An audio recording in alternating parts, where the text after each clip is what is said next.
Pinagbiyak na bunga ba ang itsura mo at ng iyong idol?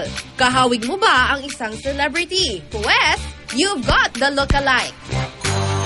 Maging ang kapuso nating si Paolo Ballesteros, di nagpahuli nang mag-post siya sa Instagram ng kanyang larawan na kahawig ni Angelina Jolie. You've got the look-alike! Pero naaalala mo pa ba?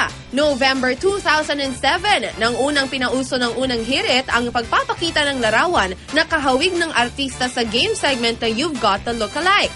Bukod sa mga bonggang papremyong pinamigay, patok na patok din ito sa dami na nagpadala ng mga larawan na kahawig ng ilang kapuso stars gaya nila Era Madrigal, Jackie Rice, Michael V, Alger Abrenica, Isabel Oli, Jolina Magdangal, at Ding Dong Dantes. O diba? Kahawig talaga nila?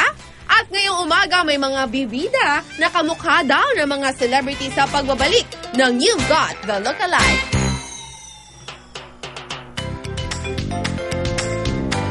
Oh my! Ganun na Classic katagal. yan, dude! You've got the look-alike at eto ang ilan sa mga look-alike ng kanilang mga idolo tulad ni Rico Lazaro na ka-look-alike daw ni Piolo Pascual.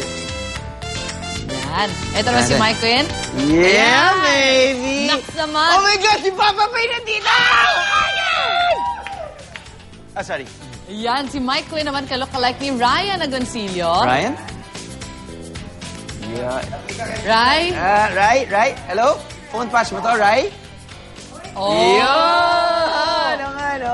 Mukha mo yung kapatid ni Ryan, si Dondi. Actually. Ganyan itsura. Ito naman, ka-look-alike ng ating kabarkada na si Pia Arcangel. Cute! Christina de la Cruz ang name niya. Oh, look ha, pag look. Oh! Wow! Oh, cute! Nice one, guys! Profile, diba? Pwede. Gusto ko lang, i-blur ko lang si Christina. Ano na, oh, Pia na. Di ba kayo na, paano ko yan? Sabihin natin si Papa P. Oh my God, si Papa P! Ayan, pag naka-shades ka pa, di ba? I'm sure talagang sinisigaw din yung mga tao. Sa mall. Ang taray. So, kumbaga, nasisira yung damit mo. Hindi naman. Papapicture din sila sa akin. Astig. Ikaw naman, Ryan, wala namang problema sa marriage. Okay kayo, no? Okay. Chismis lang yun. Hindi ako naniniwala talaga. Eh, ikaw, Christina, pinagkakaguluhan ka rin ba sa mall?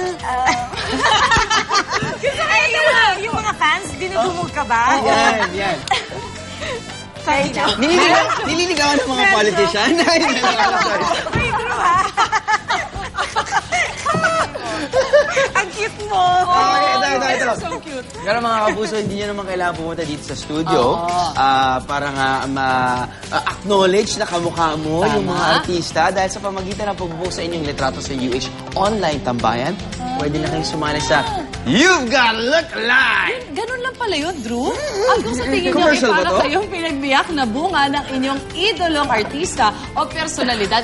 Simpleng-simple lang. Kailangan gawin. I-post, i-tweet o i-Instagram nyo na sa UH Online Tambayan ang inyong mga litrato at ilagay sa caption kung sino ang inyong ka-look-alike. Kaya sa alin na mga kapuso, ang entry sasalain ng matinik nating special judge na si maybe na, Oh. ka-look-alike Oh, wow. ng Eat Bulaga, Bulilit, Dabar Carlson, si Riza May Dizon.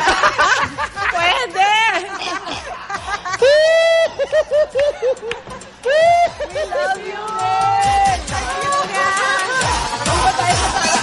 And on that note, di pa tayo sa seryosong talakayan.